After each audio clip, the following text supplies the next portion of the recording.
Hello, good morning or good afternoon and welcome. I'm very pleased to be joined by Charles Cooke. Charles is the lead sustainable energy technology lead at the Technology Partnership, or TTP, and he's speaking next week at the World Electrolysis Congress. So welcome, Charles. Thank you. I'm very pleased to be able to speak to you. Obviously, TTP is a company renowned for its service, its R&D as a service, I guess. Particularly interested because you have a very sort of technology agnostic viewpoint. So it'd be interesting to sort of unpick what you're doing in hydrogen, and also maybe have a discussion around how you see the usage cases for hydrogen develop. So firstly, maybe to help frame the conversation, can you give us some background to what TTP actually does? What does it mean, sort of R&D as a service?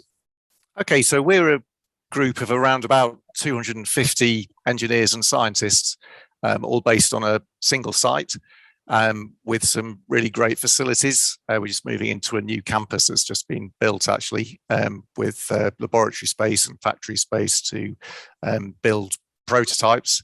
And fundamentally, we exist to accelerate our clients' commercial ambitions. So to harness technology, develop new technologies. So that can be right from first principles, proving things in the laboratory, to making early demonstrators, or to going from an early demonstrator and making it scalable, making it commercial. So taking the cost out of a design, making sure it's reliable, getting it through certifications, finding suitable contract manufacturers. So we can do all of that really quickly because we've got a big team that's flexible and can be deployed on our clients' projects. And we get to the point where we take the client from where they are when they come to us through to commercialization, and then we take a step back, and the client owns the design that we've developed for them, and they then either manufacture it themselves or work with contract manufacturers to make the system that's been designed. So do you mainly work with startups then, or other businesses as well? It's a really broad mix, actually. We work for companies around the world, a lot in the US, a lot in Europe and the UK, and we work for startups, sort of well-funded startups. Like a typical profile might be maybe the founders have an expertise in a particular area, which has enabled them to see an opportunity and come up with an exciting new technology. And on the back of that, they've managed to raise significant funding. And then they have a sort of a technical challenge. They want to reach some milestone in a really short time. And often it's us that are brought in to make that happen, because we've got the science base to really understand what they're doing and talk to them at that really kind of detailed level and sort of at the forefront of technology and what they're doing. But also we have the engineering skills and the practical commercial skills and the contacts to bring the thing to fruition really quickly. But we also work for large companies that are pivoting, looking at new ideas, or adjusting their products for a new market, or indeed operators of infrastructure who want to explore the art of the possible, because we can use our science and engineering base to inform models of what would happen. We can answer sort of what if questions, like if we're going to invest some money in our infrastructure, and our ultimate aim is to decarbonize as quickly as possible. What's the where should the money go? And we can use our sort of knowledge of what's happening at the forefront of technology to base predictions on sort of real engineering and science. So we do a really wide variety of projects for a pretty wide variety of organizations, which makes it really interesting. Yeah, so super interesting. So hydrogen, you're obviously speaking next week, as I mentioned, at the World Electrolysis Congress in Dusseldorf. And tell us a little bit about what is some of your work in the field of hydrogen. Obviously, it's an old topic, become very fresh and new. over the last couple of years with a rapid rise of interest. So what have you, what are you working on in the hydrogen field? A large focus of our work is in scaling the solutions.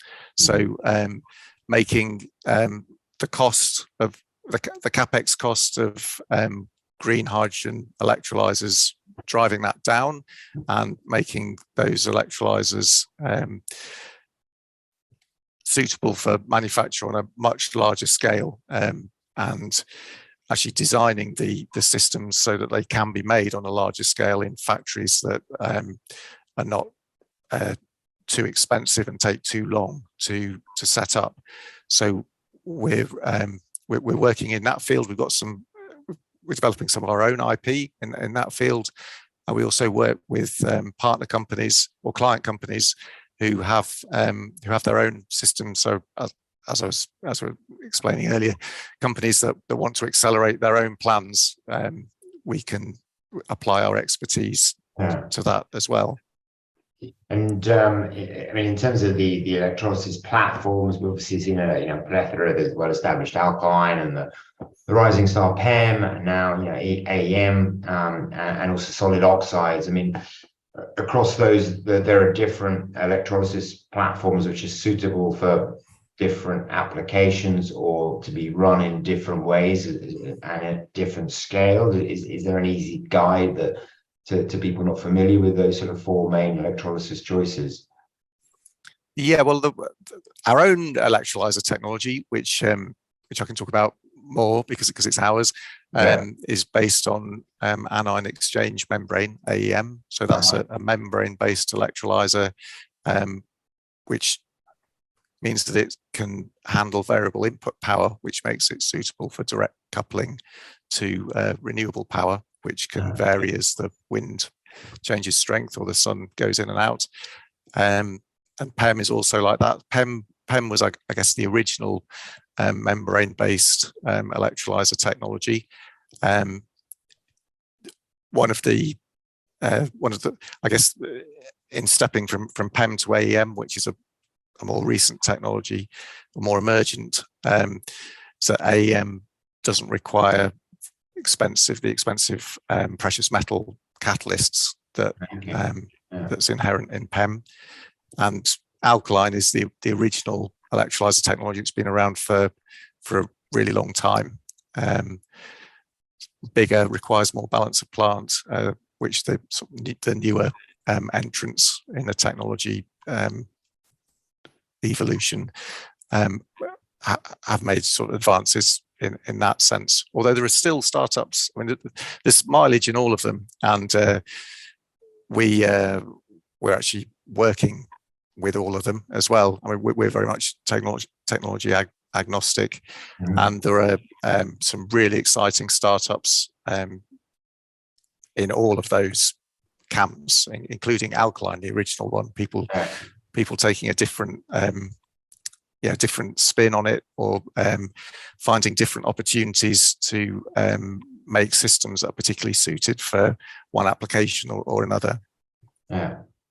And I mean, there are other technologies you mentioned. So your AEM technology is something you're building in-house, not for a client. It's your own IP you're developing. Yes, although we are sort of looking for a client, because we're a technology developer. That's where our expertise lies. The whole organization is completely focused on advancing technology as fast as possible, moving up through the TRL scale as quickly as can be. But we're not a sort of marketing organization, or we don't have the other functions at a suitable scale for actually being an electrolyzer manufacturer. So we're looking for partners who would adopt that technology and make it their own, effectively a suitable commercial arrangement between us and them. Understood. And I mean, in terms of the overall, I guess, picture for hydrogen, we've seen a lot of, well, I've certainly seen a lot of presentations because I do conferences, but all around cost curves and hydrogen tracking. What we've seen with wind turbines, what we've seen with photovoltaics. I've seen sort of counter arguments around, this is different. It's molecules. it's inherently harder. It's more physical. It's it has less, I guess, less cost to bring out of the value chain. What is your take on that? And given the comparatively little R&D that has been spent in hydrogen, and now what I'm seeing from certainly from the market is a huge amount of R&D. Do you think it's a factor of R&D dollars, and we'll see considerable cost improvements down various different pathways to creating hydrogen and its derivatives as well? What is your sort of big picture take around where hydrogen is in terms of cost curves, and can we expect to get to highly competitive clean hydrogen, and certainly outcompete fossil fuels quite considerably, or fossil fuel derived hydrogen? Yeah, I think that there's certainly a long way to go, I think, in getting the costs down. And I think it is realistic to forecast that that what's been seen in photovoltaics and wind can be replicated. And if you look at the sort of the state of the industry and the changes that are taking place, so in the early days, you have companies that are very vertically integrated, that do everything from making their own materials, preparing their own catalysts, building their own stacks, building their own systems, and that's sort of a characteristic, I guess, of a market where that's fairly small and fairly specialist. There isn't enough room to really sort of specialize, enough volume. But I think now, as it's growing, you can start to see signs of companies specializing in particular areas as the actual volume of products goes up. So companies that are making catalyst coated membranes, other companies that are making stacks, other companies that are making systems. And as the volumes go up as well, you get, as well as this sort of specialism that allows for the costs to be really honed, and the material throughput to go up. So the kind of the proportion of the cost that is the material increases. You also get the opportunity to invest more in automation because the cost is amortized across more products that are going out the door. So I think all of these things are happening, and as the bigger projects come online, it's enabling that transformation into a sort of more specialized, more automated industry to take place. And at the same time, there's still new technologies coming in, and the new technologies are also a way of decreasing the cost. So technologies where you have precious metal catalysts, for example, there are one area where we have a lot of expertise is material deposition. So putting the catalyst down in a way that means you get the sort of maximum bang for your buck, the minimum amount of catalyst doing the maximum job. All of these sort of techniques are advancing. And the other thing that's happening, of course, is the pilot projects are accruing time in the field, which means that there's more track record, they become more investable, and so the cost of finance goes down because they represent a lower risk to investors.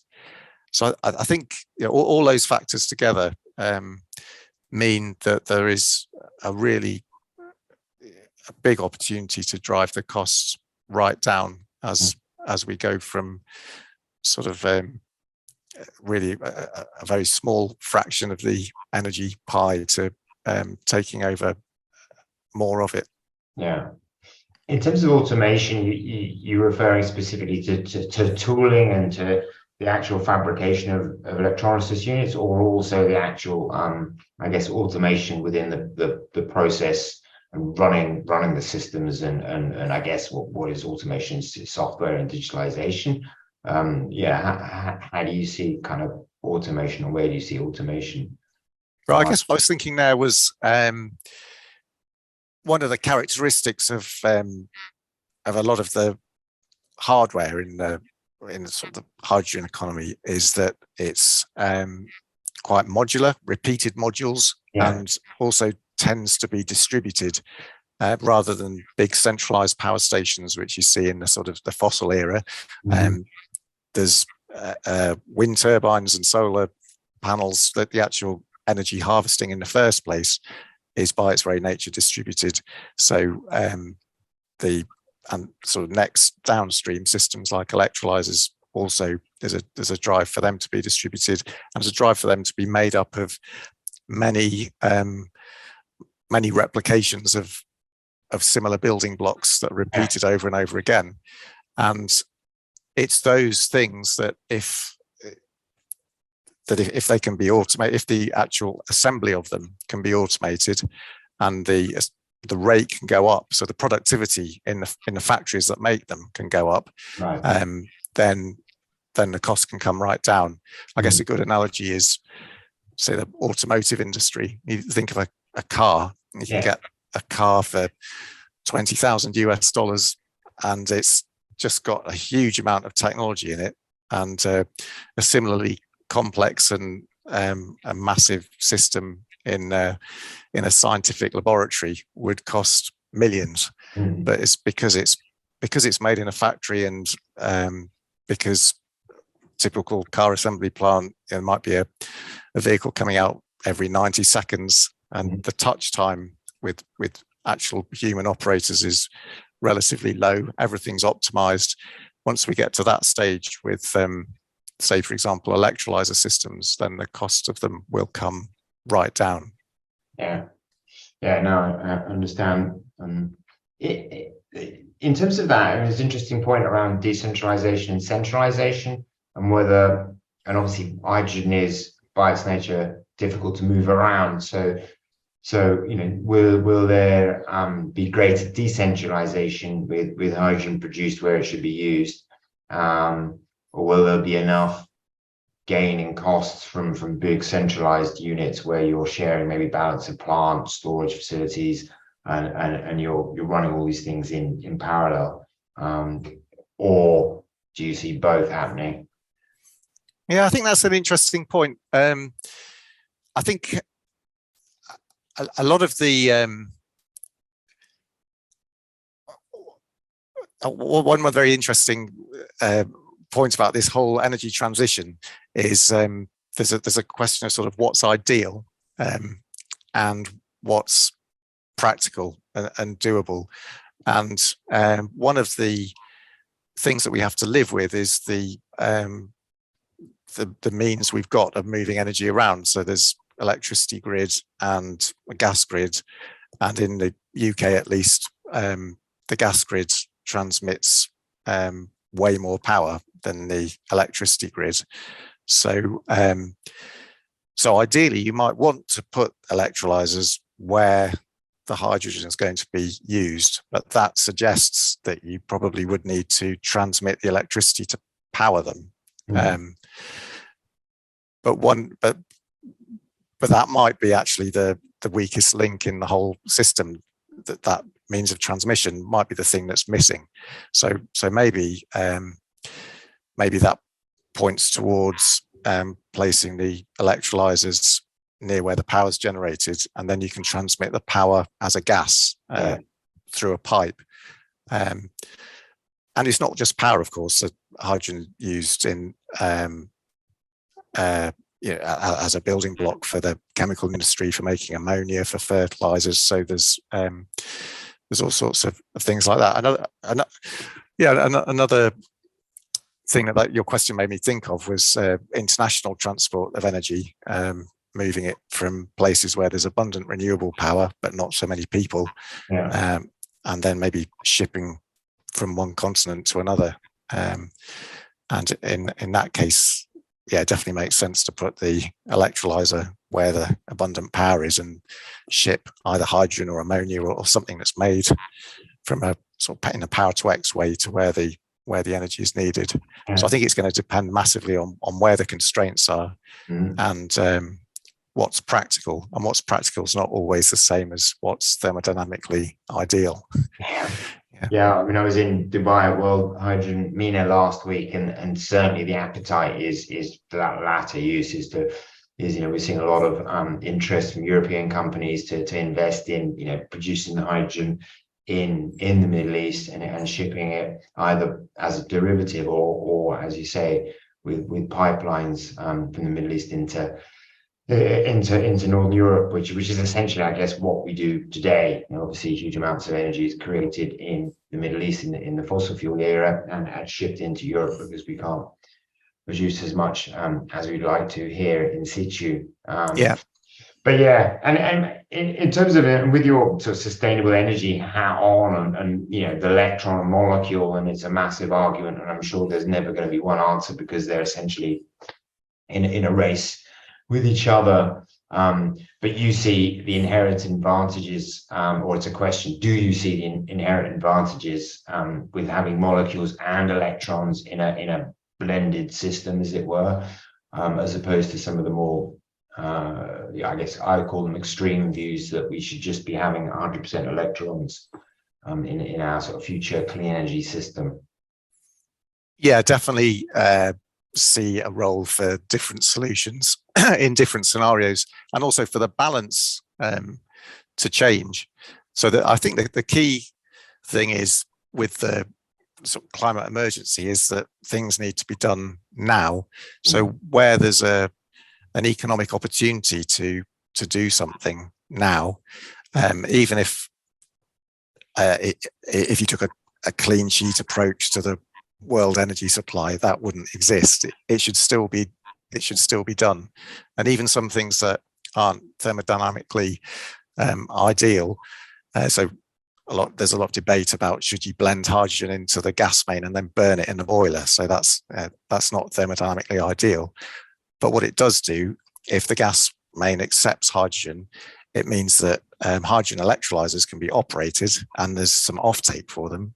And that means that those electrolyzers then can ramp up some hours and prove their reliability, which makes them more bankable, which means that they're then viable in more ideal solutions in the future. Whereas if you hadn't done that, then that solution wouldn't be on the cards in 5 or 10 years' time. Yeah. So I think my take on it is that we should just do stuff and get things working. The more, just do it. I mean, the more innovation, and that just pulls innovation, and that drives, that drives technology change, and the original feed-in tariff back in Germany, etc., which if that hadn't been done, the German taxpayers hadn't paid that ultra expensive solar energy back in 2003 or 4, we'd never have pulled the supply chain, the thread of pulling the supply chain, which obviously ended up with a lot of factories in China, but we would never have that, whatever it is, 14 or 2 cents per kilowatt hour solar electricity that we have today. It is a good point. Well, thanks a lot for sharing your thoughts, and you're obviously speaking next week at World Electrolysis Congress. We look forward to hearing more and seeing more of TTP's work in this area, and it's quite a unique company. And we look forward to tracking your progress. And thanks a lot for taking time out your schedule to share your thoughts with us today. Oh, thank you. It's been a pleasure speaking to you. Thank you. Cheers. Take care.